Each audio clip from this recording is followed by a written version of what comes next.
아멘. 앉아주시기 바랍니다. 오늘 본문 말씀을 읽으시면서 여러분이 그동안 2주 동안 영적 전쟁 그리고 또 하나님의 전신갑주에 대한 이 말씀들이 잘 기억나셨기를 소망합니다.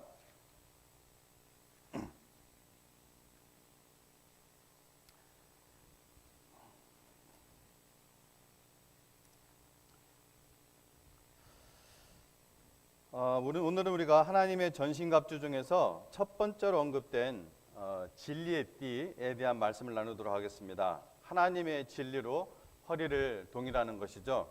오늘날 세상은 글로벌하게 허리를 동이자고 합니다. 유럽연합, 환태평양연합, G7, G20, UN도 마찬가지입니다. 서로 연대하며 우리 인간끼리 살아남자는 것이죠. 또 사람들은 자기의 열심과 지혜로 허리를 동여매는 잘 살 수 있다고 생각합니다.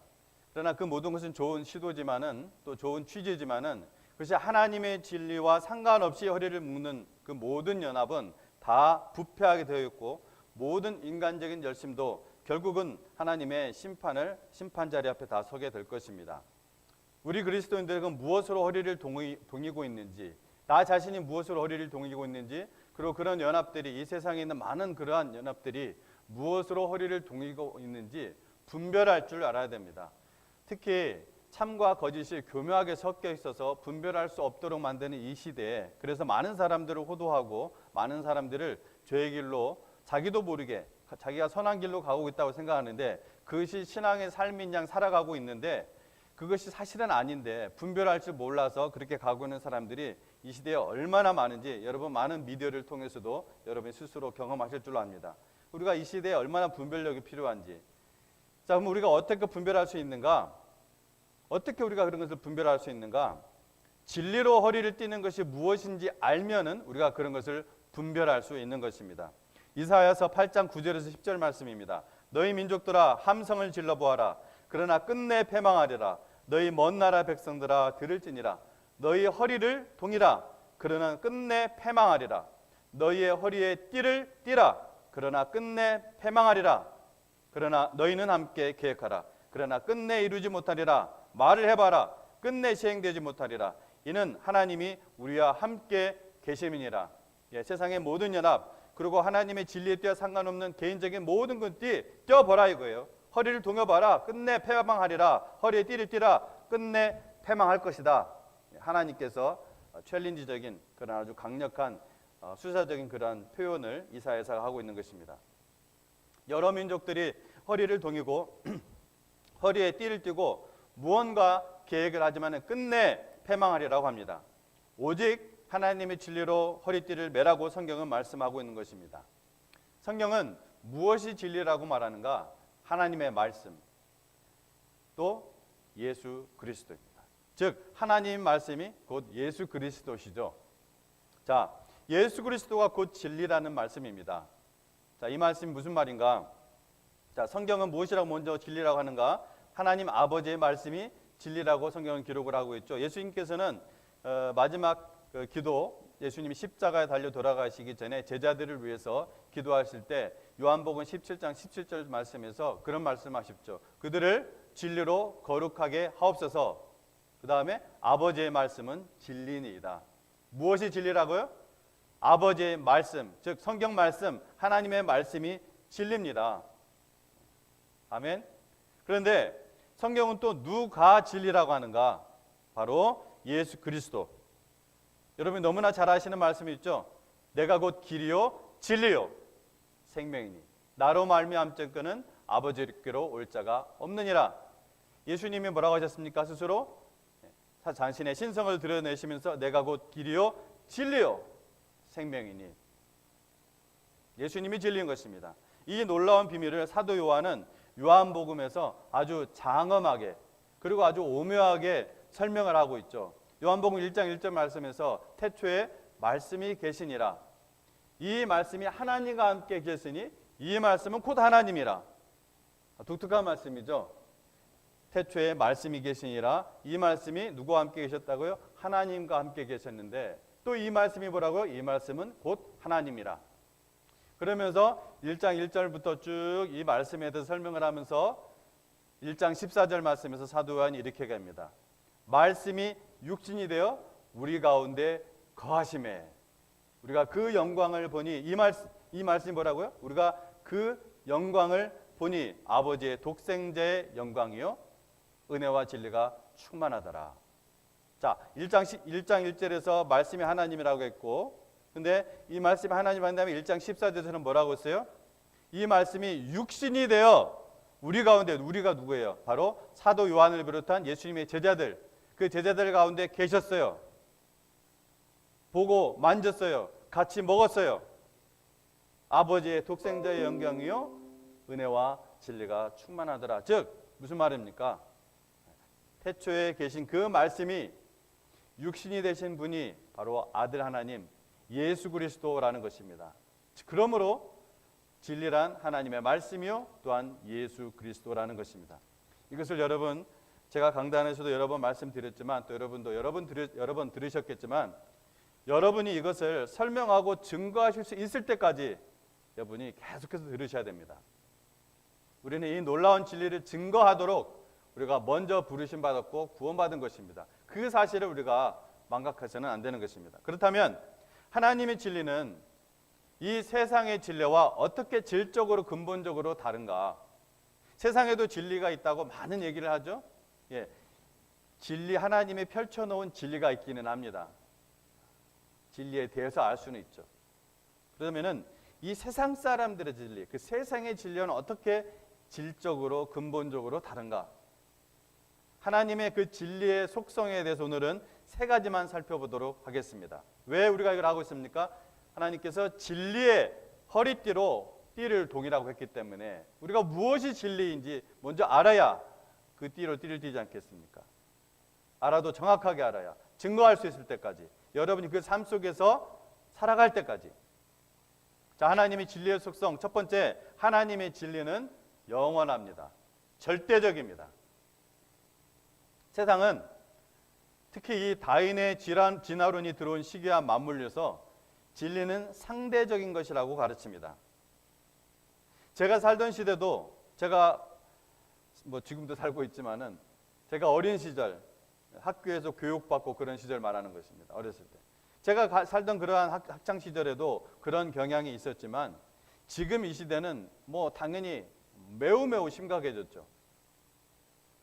옛날에는 입에 꺼내기도 일반 세상 속에서도 힘든 말을 지금은 너무나 쉽게 얘기를 하죠.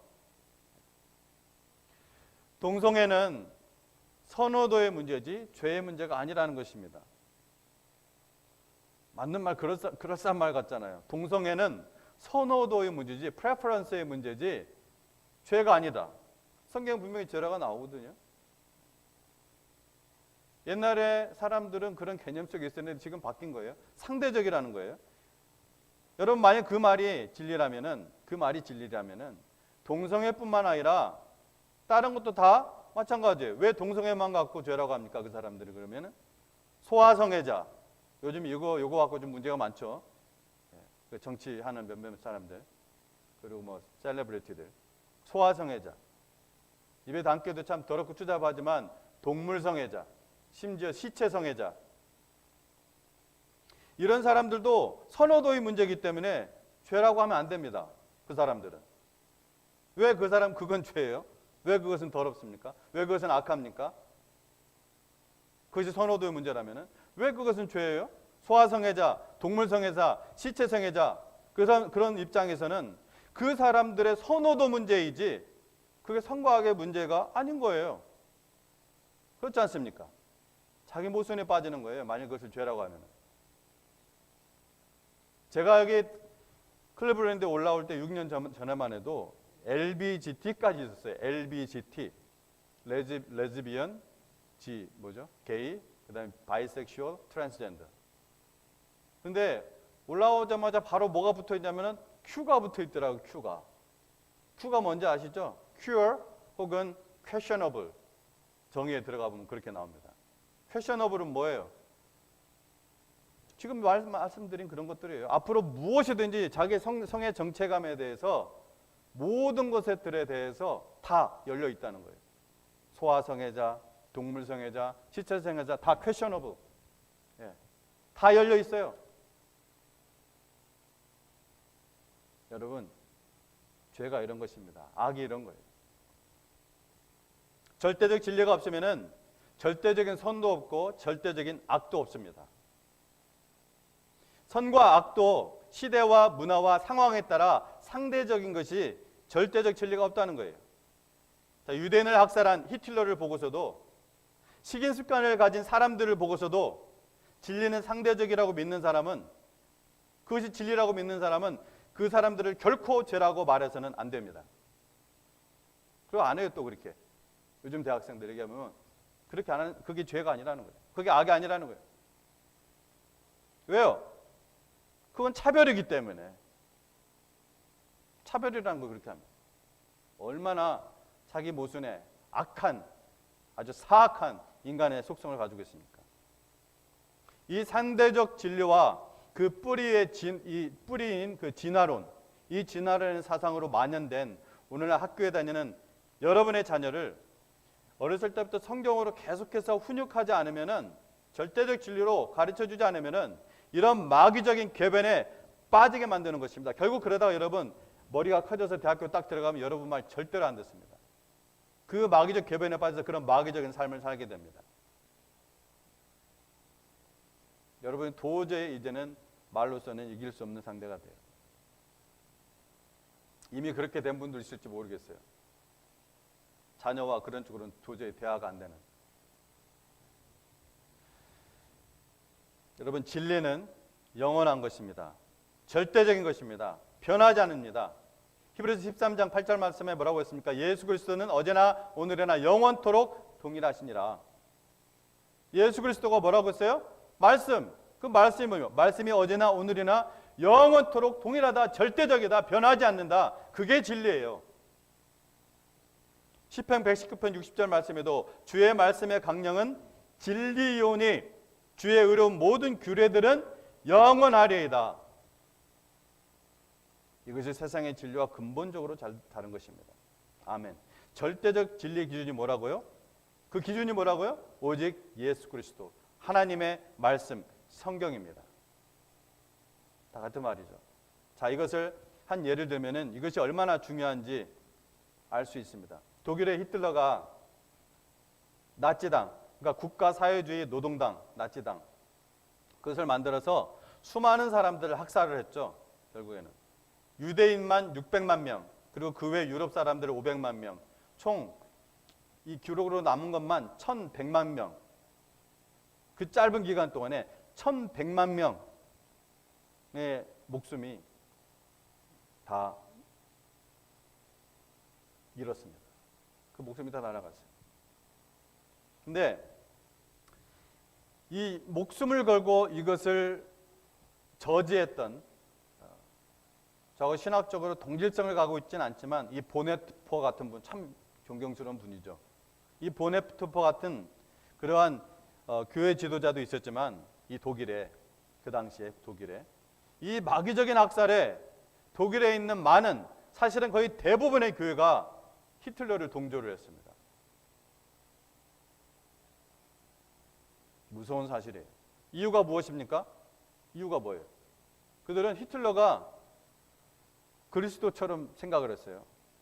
히틀러를 어떤 사람을 절대화시키고 그리고 어떤 정치를 절대화시킨 잘못입니다. 성경을 절대적인 선과 악의 기준으로 삼지 않고 히틀러라는 한 사람 혹은 어떤 정당을 절대적 기준으로 삼아서 정말 교회도 아닌 그러한 교회들이 적극적으로 동조하고 협조한 것입니다. 그 학살에. 그래서 유대인들의 리스트를 교회에서 다 뽑아서 줬어요. 학살하라고. 그 교회가 한 것입니다. 교회라는 간판을 건 사람들, 지도자들. 사람과 세상은 결코 절대적일 수가 없습니다. 다만 우리가 성경 기준으로 뽑고 그 뽑은 사람에 대해서도 지지하거나 혹은 비판하는 것입니다. 잘못이 있습니다. 예수 그리스도만이, 주의 말씀만이, 오직 성경만이 영원합니다. 예수님만 여러분 의지할 수 있습니다. 여러분 이런데도 성경을 읽지 않는다면 당신은 침몰하는 구멍난 배와 같습니다. 여러분 유튜브로는요, 여러분 예배만 드리는 것이 현명합니다. 그 밖에 뭐 좋은 정보 같은 건 받아도 되는데, 제가 말하려고 하는 의미는 뭐냐면, 유튜브로 이런저런 설교 들으면서 이런저런 강의 들으면서 그것이 신앙생활 하는 것처럼 착각하는, 그것으로 성경을 읽고 있는 것처럼 착각하지 마십시오. 착각하지 마세요. 여러분의 성경책을 펼쳐 읽으시고, 그것도 안 되시는 분들은 성경 오디오를 들으십시오. 두 번째, 하나님의 진리는 자유롭게 합니다. 이는 첫 번째 이 진리는 절대적이라는 것과 아주 밀접한 관련이 있습니다. 왜냐하면 이 자유의 속성 때문에 그래요. 자유의 속성. 자유란 내가 하고 싶은 대로 하는 것이 아니에요. 그렇죠? 사람을 해칠 자유도 자유라고 말할 수 없는 것입니다. 그것은 악입니다. 자유란 선을 이루기 위해 해야 될 일을 하고 하지 말아야 할 일은 안 할 수 있는 능력이 자유입니다. 제가 성경 공부 시간에 말한 적이 있었는데 기억하실지 모르겠습니다. 제가 텍사스에서 신학교를 다닐 때 있었던 일이니까 22년도 더 된 이야기입니다. 그때 레크레이션, 신학교 안에 있는 그 레크레이션 센터에서 탁구를 좀 잘 치는 사람 중에 한 명이었는데, 그 옆을 제가 열심히 탁구를 치고 있었는데 그 옆을 지나가던 중국 노신사가 자기랑 한번 칠 수 있겠느냐고, 아니 넥타이까지 메고 양복을 입고 있는 분이 그런 얘기를 하시더라고요. 그것도 노신사, 머리가 하얀 동양인이었어요. 그래서 한번 제가 서비스하는 의미로 예스 했습니다. 그랬더니 이분이 양복을 딱 벗더만 자기가 좀 핸디캡을 잡아줄 수 있겠느냐고, 그러니까 점수를 미리 주고 할 수 있겠냐고. 그러니까 21점 경기였는데 그 당시는 21점 경기에서 자기가 10점을 나한테 먼저 주고, 그 다음에 자기가 원래 오른손잡이인데 왼손으로 치겠다고. 양복을 입은 한 젊은 노신사가 좀 기분이 좀 그렇잖아요. 근데 그렇게 하니까 오히려 마음속에 어떤 생각이 드냐면, 아, 이분이 뭔가 좀 고수인가 보다.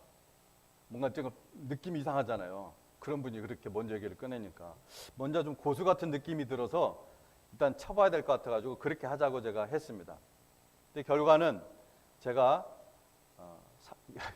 같은 제 기억으로는 3점도 못 냈던 것 같아요. 그러니까 3포인트도 제가 못 냈던 것 같아요. 그렇게 핸디캡을 주고 했는데도. 근데 나중에 이제 다 끝난 다음에 이제 너무 기가 막혀가지고 제가 좀 알아봤더니, 그분한테 이제 물어보면서 얘기를 했더니 왕년에 그 탁구로 올림픽 은메달리스트였어요. 그분이 올림픽 은메달리스트. 근데 자기 자녀 중에 한 명이 그 신학교 학생 자녀가 되어서 그 학교를 방문한 거였어요.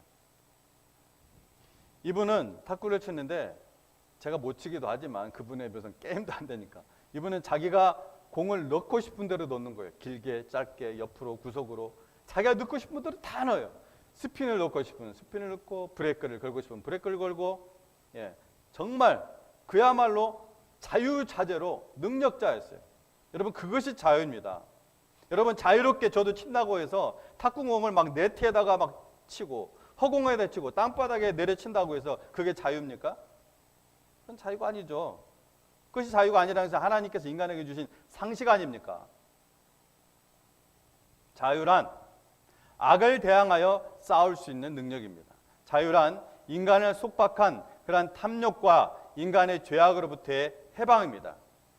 자유란 근본적으로 마귀의 사슬로부터의 해방입니다.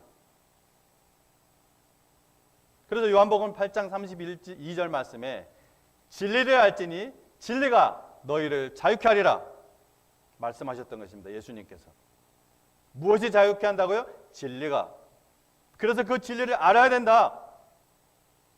로마서 8장 2절 말씀에 그리스도 예수 안에 있는 생명의 성령의 법이 죄와 사망의 법에서 너를 해방하였음이라. 진리가 우리를 자유케 하고 진리가 우리를 죄와 사망의 법에서 해방시키시는 것입니다. 그리스도 예수 안에는 생명의 성령의 법이 죄와 사망의 법에서 우리를 해방하는 것입니다. 성경은 그냥 여러분 종이에 적힌 글이 아니라 하나님의 말씀이고 생명의 성령의 법인 것입니다. 아멘 하십시오. 아멘으로 하나님께 영광 돌리시기 바랍니다. 여러분 라틴 아메리카에서 시작한, 제가 신학교 시절에 잠깐 배운 게 있는데 해방신학이라는 것이 있습니다. 이 해방신학의 간단히 얘기하면은 영혼과 빈곤의 구제는 이 사회 정치 구조에서 해방됨으로써, 악한 이 사회 정치 구조에서 해방됨으로써 이루어진다는 신학 운동이 해방신학이에요. 이게 이제 라틴 아메리카에서 시작해서 제3세계로 이제 흘러갔던 한때 그랬던 신학이에요. 근데 이게 뭐하고 근본적으로 똑같냐면 소셜리스트하고 똑같습니다. 이 소셜리스트 운동과도 매우 밀접한 관련이 있어요. 그래서 아닙니다. 엉터리 신학이에요. 성경은 뭐라고 말씀했습니까? 우리를 사회 정치 구조에서 해방하는 것이 아니라 죄와 사망의 법에서 해방하는 것입니다. 무엇이요? 진리가, 즉 예수 그리스도 안에 있는 생명의 성령의 법이. 갈라디아서 1장 8절 말씀에 뭐라고 했습니까? 갈라디아서 1장 8절 말씀에 하늘로부터 온 천사라도 우리가 너희에게 전한 복음 외에 다른 복음을 전하면 저주를 받을 것이라. 다른 복음, 그걸 분별할 줄 알아야 됩니다. 다른 복음인지 알려면 영과 진리로 예배하고 성경을 읽고 배워야 합니다. 사탄은 가만히 있지 않습니다. 여러분, 우리는 가만히 있을지 몰라도 열심히 일합니다. 마지막 세 번째 속성은 무엇이냐? 하나님의 진리는 생명이고 또 생명을 준다는 것입니다. 참된 진리는 비인격적인 어떤 사상이나 이론이 아닙니다. 참된 진리는 생명이고 또한 생명을 주는 것이고 이 릴레이션십을 통해서 경험하게 하는 것입니다. 이게 참된 진리예요. 김 뭐라는 사람이 요한복음 1장 가가지고 요한복음 강의를 하는데 로고스라는 헬라어는 어디서 주워다 들어가지고 그래서 비인격적으로 설명을 하더라고요. 우주적 어떤 진리로. 그분 참 똑똑한 분인데 다른 분야에서 굉장히 똑똑하고 많은 지식을 갖고 있는 걸 제가 잘 알아요. 근데 성경에 대해서는 완전히 무지합니다. 왜요? 믿음이 없기 때문에. 믿음으로 거듭난 다음에 비로소 진리가 보이는데 거듭나지 분이 아니기 때문에 진리를 제대로 알 수가 없죠. 성경에 로고스로만 말씀이 나오지 않습니다. 하나만 알고 둘을 모르면 빵점입니다. 하나님이 진리에 있어서는. 왜 제가 이런 얘기를 하냐면은 여전히 그런 분들의 그런 유튜브를 보면서 엉뚱한 소리를 하는 분들이 너무나 많기 때문에 지금도. 로고스만 있습니까? 레마도 있습니다. 레마는 뭡니까? 릴레이션십을 통해서 관계를 통해서만 알 수 있는 진리입니다. 그 레마를 누구로 표현합니까? 하나님의 말씀, 예수 그리스도. 특히 누가복음에서는 하나님의 말씀을 레마로 거의 기록을 하고 있습니다. 요한복음에서는 로고스로. 성경이 얼마나 밸런스 있게 기록을 하고 있습니까? 성령의 감동으로 기록된 이 성경이. 예수님께서는 자신이 이 땅에 사람으로 오신 목적에 대해서 이렇게 말씀하셨어요. 요한복음 10장 10절에 도둑이 오는 것은 도둑질하고 죽이고 멸망시키려는 것뿐이요 내가 온 것은 양으로 생명을 얻게 하고 더 풍성히 얻게 하라는 것이라. 예수님이 오신, 하나님이 진리가 오신, 말씀이 육신이 되어 오신, 인격체로 오신 그 예수님은 양으로 생명을 얻게 하고 또한 더 풍성히 그 생명이 그냥 한번 딱 신분만 영생 딱 신분증 받는 것이 아니라 천국 티켓 딱 받는 게 아니에요. 구원이라는 것은 계속해서 어번던틀리, 왜? 하나님이 영원하시니까 계속해서 더 풍성히 얻는다. 이 시제를 보면 계속해서 풍성해진다는 것입니다. 왜? 하나님이 무한하시니까. 예수님은 하나님께 회개하고 예수님을 믿고 따르는 제자들에게 이렇게 말씀하셨어요. 요한복음 5장 24절 말씀에 내가 진실로 진실로 너희에게 이르노니 내 말을 듣고 또 나 보내신 이를 믿는 자는 영생을 얻었고, 사실 이게 얻었고 과거형으로 쓰였는데 영생을 얻고입니다. 본래 시제는 영생을 얻고 심판에 이르지 않으냐 하나니 사망에서 생명으로 옮겼느니라. 하나님의 진리는 사망에 있는 자를 생명으로 옮기는 것입니다. 근본적으로 달라요, 세상의 진리와.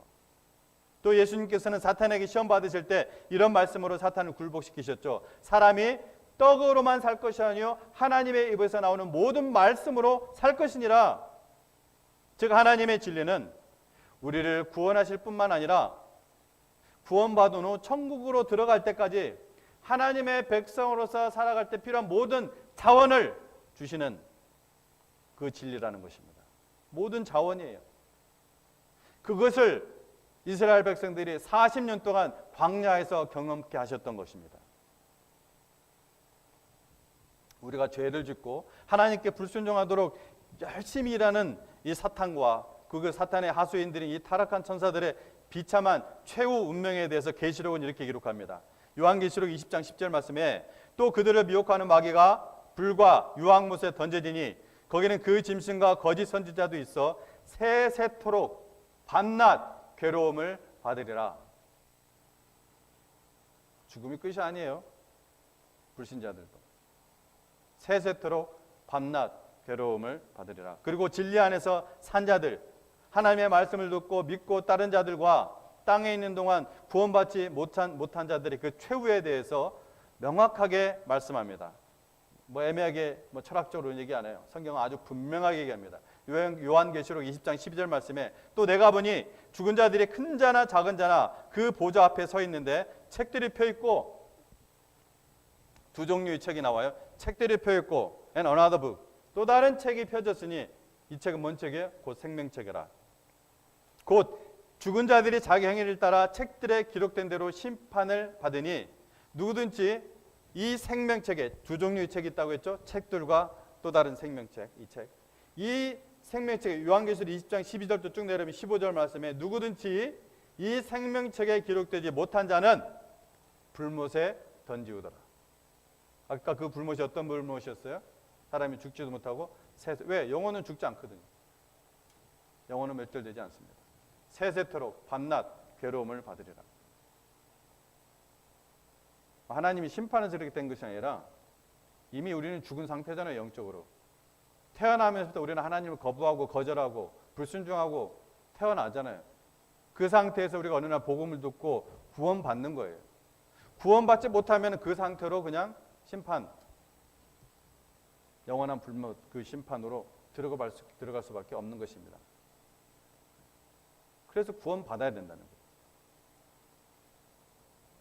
사도 바울은 영적 싸움에서 굳건히 설 수 있도록 허리에 진리의 벨트를 동여매하고 있습니다. 지난 시간에도 이미 언급했듯이 진리의 띠는, 이 진리의 띠는 하나님 쪽에서의 진리뿐만 아니라 어느 쪽에서도 우리 쪽에서의 진실도 포함되는 것이라고 말씀을 드렸어요. 알레테이아. 즉 하나님의 진리에 대한 우리의 태도, 진실성. 성경은 때로 이 똑같은 성경 원어를, 똑같은 원어인데 뭘로 번역을 했냐면 충성으로 번역을 했습니다. 신실함으로 번역을 했습니다. 하나님의 진리를 여러분 거저 먹으려고 하지 마십시오. 하나님의 진리는 목마른 사심이 시냇물을 찾아 갈급하듯 찾는 것입니다. 하나님의 진리는 밭에 감춰진 가격을 도저히 책정할 수 없는 그 보화를 발견하는 것처럼 찾는 거예요. 성경을 펼쳐서. 여러분, 하나님의 은혜는 선물이지 결코 공짜가 아닙니다.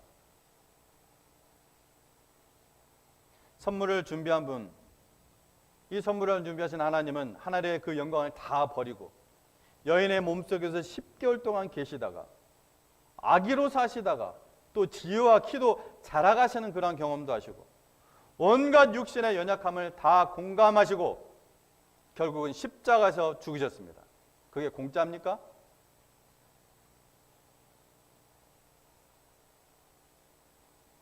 우리가 받은 은혜는 결코 공짜로 된 것이 아닙니다.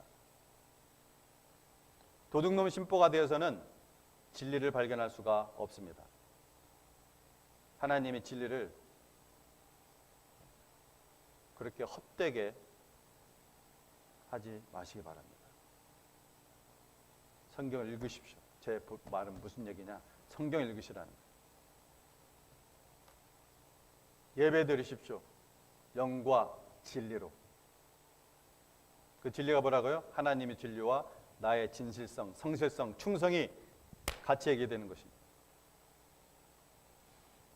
도둑질하고 멸망하기 위해서 온 것은 마귀라고 말씀하셨습니다. 그런 심보는 마귀가 좋아하는 거예요.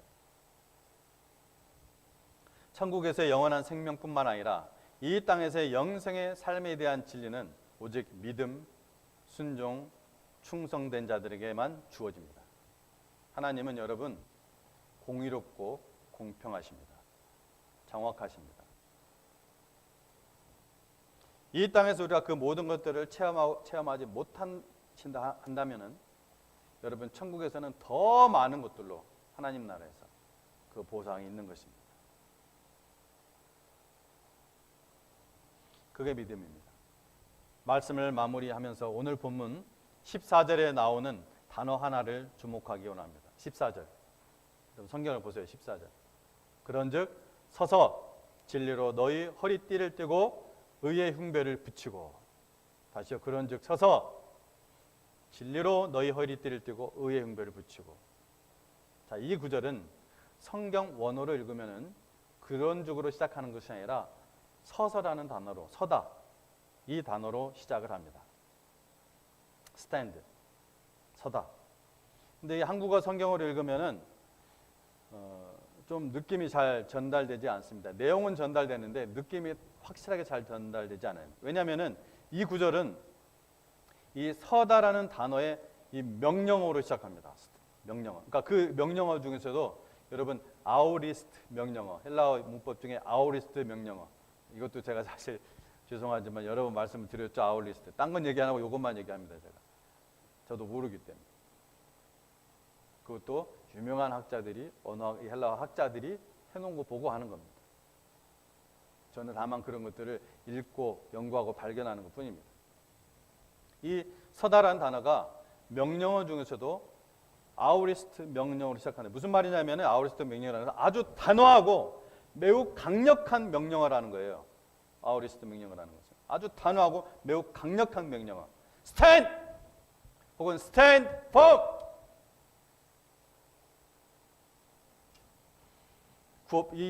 이런 구호예요. 사실 이 단어는요, 실제로 이 구절에서 당시 로마 군대에 바울은 이 로마 군대의 전투 용어였어요. 이 전투 용어를 바울이 여기서 사용을 한 거예요. 즉, 내 자리를 지켜! 주의 군대를 이탈하지 마! 그리스도의 교회의 사명을 잊지 마! 내 있어야 할 자리를 지켜! 준비! 차려! 스탠드! 스탠드 펌! 이런 단어라는 것입니다. 굉장히 강력한 단어예요, 이 단어는. 삶의 다양한 영역에서 주의 군사로 부름받은 그리스도인들이여, 스탠드! 여호와의 군대장관 되신 우리 예수님께서 우리에게 명령하십니다. 스탠드 펌! 우리 대장 되신 예수님을 의지하고 순복하면은 결국 승리는, 그 최후 승리는 우리의 것입니다. 최후 승리는 우리 주님의 것이기 때문에 그래요. 그것은 세계의 역사 속에서 하나님이 항상 보여주신 진리입니다. 주님을 믿고 당신의 자리를 지키십시오. 주의 군대를 이탈하지 마십시오. 온갖 발등에 떨어진 일로 당신이 사는 목적을, 그 표대를 망각하게 하는 그 사탄을 분별하시고 대적하십시오. 진리의 허리띠를 매십시오. 똑바로 서십시오. 오직 주님을 믿고 따르시기 바랍니다. 그렇게 할 때 하나님 앞에 우리 모두가 서게 되는 그날, 우리 모두 영원한 최후의 그 승자로 서게 될 것입니다. 기도하겠습니다.